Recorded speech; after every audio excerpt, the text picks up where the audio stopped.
it's a matter of priorities, and this little series I call the need to change priorities, and that's something about mindset, and every single of these are good ideas are cooked up by traffic engineers who wanted the capacity to be stepped up. But that was something about change of mindset, and also to find out where the mindset comes from and what the reasons are for the things we think are natural.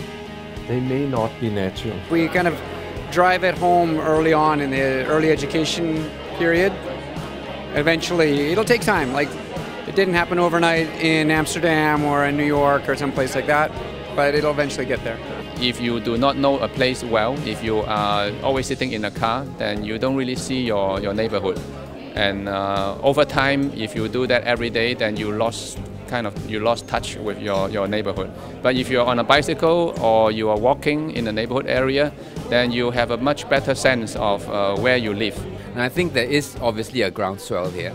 And I think really the government needs to listen, our leaders need to listen, and that we need to move on to the next stage where we turn Singapore into one of the leading places that's really friendly for the individual. Basically, we should kind of think about who are we actually designing these spaces for. So it is for the people. So in a way, it has to be people-friendly, no matter whether is it for cars or for cyclists or for pedestrian. It has to take into consideration who are we designing for first. In Singapore, we have no choice because 12% of our roads, and that's almost as much land as we use for housing, are used for roads. And we just simply cannot afford to keep on widening our roads. I think the biggest improvement that could happen is an immediate quick win, and that's something that's highly visible, that it can really make a distinction here in Singapore that everyone will see. They'll see it right away. We make a continuous sidewalk, and it's the car that has to cross a sidewalk, and that makes it much more livable and safe in cities, in the sense that the pedestrian is given the right of way rather than the car having the predominance on the use of the road. The big takeaway for me really is changing mindset and culture.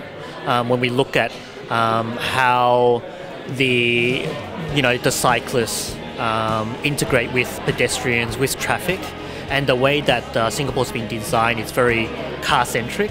So I think that's kind of a culture so that people are invited to walk more and to bicycle more and get out of the cars, because that's good for climate and good for health and good for livability of the cities and good for noise and pollution and a number of things.